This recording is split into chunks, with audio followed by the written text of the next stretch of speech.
Hi, and welcome to the Groomberg Kitchen. I'm here today to show you how to feed the raw diet to your new puppy. By now, you have ordered your food from WeFeedRaw, and you have it defrosted, so your puppy will have a meal when he or she gets home. You could watch the first 2 minutes of this video and you could be done, or you could watch to the end and perhaps elevate the meal a little bit. So this is what it looks like, my bags. So they're really big because I have a lot of dogs, but yours is probably going to look like something like this in smaller packages. So the first thing I do is to put on some rubber gloves because I'll be handling raw meat. And a lot of people ask me how many times I should feed my puppy, how much. People are all into that. I generally look at each of my dogs. Are they getting too thin, too fat, more exercise? Well, then they're going to need to eat more.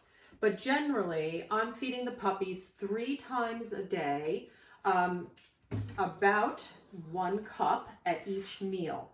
However, if I'm training, I will skip the lunchtime meal and use the treats as a meal. Or I will, at lunchtime, I will give them a raw meaty bone, like a chicken wing or an oxtail or a rib bone. You can get them right at the supermarket. So here's the basic. Watch how easy this is.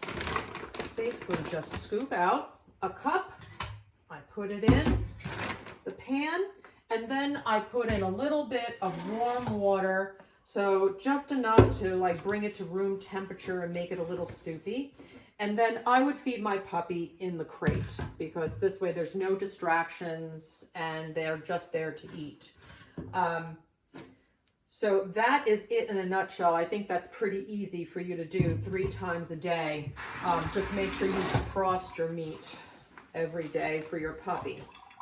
However, if you're going to want to elevate that meal even just a little bit, I have 3 easy ingredients that I would use. So the first one is missing link. Please try to get the veterinary formula.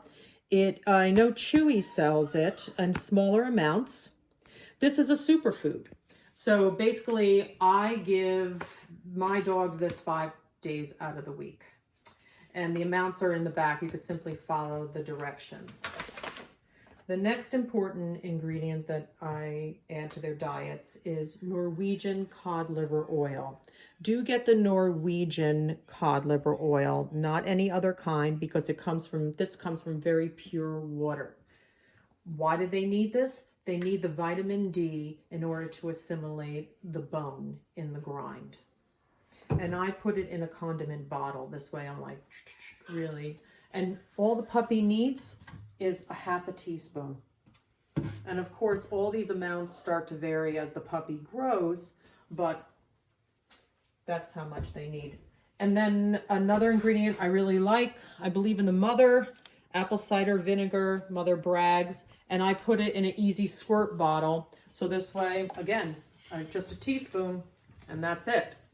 So just by these 3 ingredients, I've already made this food even a lot better. The apple cider vinegar helps with digestion, and it also helps joints. Please note that when you feed your puppy raw, you should be fluctuating through at least 6 different proteins. We want the dog to have a varied diet, not the same thing all day, all the time. So who wants to be sucking on a brown nugget for the rest of your life? Who eats the same food every day from infancy on up to you pass away? I mean, no one does. No species wants to do that. And the dogs want to eat this fresh meat. So here at Groomberg, we vary between beef, pork, buffalo, duck, quail, lamb, venison. Gosh, I mean, when I can get it, I'll just take anything and vary the protein. So here is a packet of ground beef from my neighbor. So this is just ground beef, so it's not complete. So I want you to understand that just feeding the dog like ground up protein muscle meat is not enough. They don't get all their vitamins and minerals that they need. So if I do this, I'm supplementing. So we'll go down the line here for some helpful things that I have on hand, and I would encourage you to do so also. This is a probiotic that was recommended by my holistic vet. So all breeding stock at Grunberg gets a probiotic. So maybe I'll give that to them 5 days out of the week. This is raw green tripe. God help us. It really stinks, but the dogs love it. And I get this at My Pet Carnivore, the very good company that I use in conjunction with WeFeedRaw. So, and they usually have ground rabbit, which is great. So I will give this to my dogs like 5 days out of the week. They don't need that much, like maybe 2 to 3 tablespoons for an adult. So a little puppy, like maybe a tablespoon. This is raw honey that I get at the local stand. It's as unprocessed as possible. So, and I also give my dogs either a fruit or a vegetable. And the seasons dictate to me which one I should choose. So now in the winter time, a lot of root vegetables are readily available, dark leafy greens. So Grunberg dogs are getting like pureed pumpkin. This is pureed sweet potato. Like what about parsnips, carrots? I'll go and get even some kale. I'll ferment the kale and give it to them. We're gonna skip down here. When I give the cod liver oil 5 days a week, alternative days I use coconut oil, just as a change. You could try olive oil, but I encourage you to just use small amounts because it is just a little puppy. Grunberg also ferments.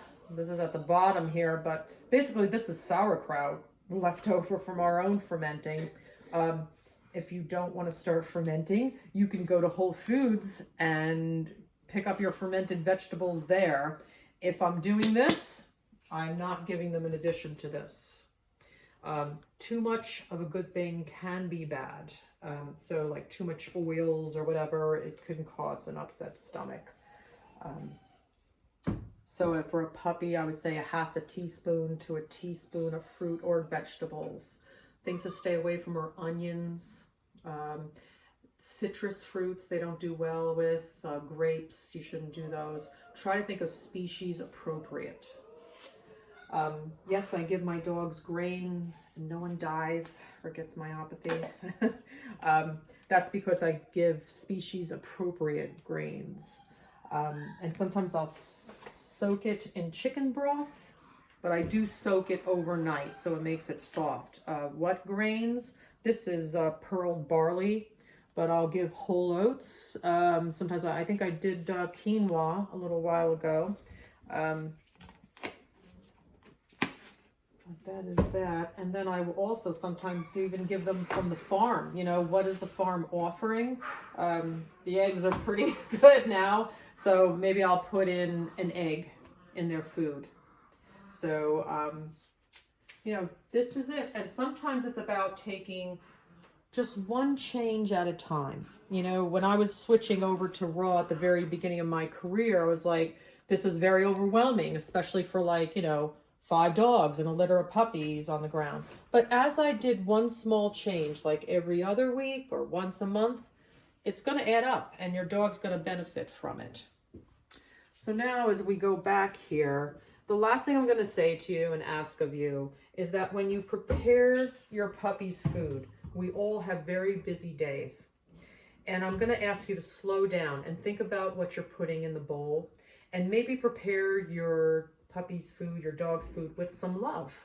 I'm Italian, so that when I cook for my family, it's not just simply throwing food on the table.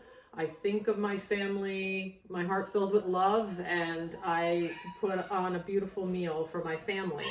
And I do the same thing for the dogs. So as I'm making their food, I am thinking of that dog with intention and thinking about their needs. And it really does help, you know, it kind of inspires you to like, what could I do to make this healthier? So that's my advice to you. And if you have any questions, you know where to find me. Thanks for joining me on this video, and the best of luck with your puppy.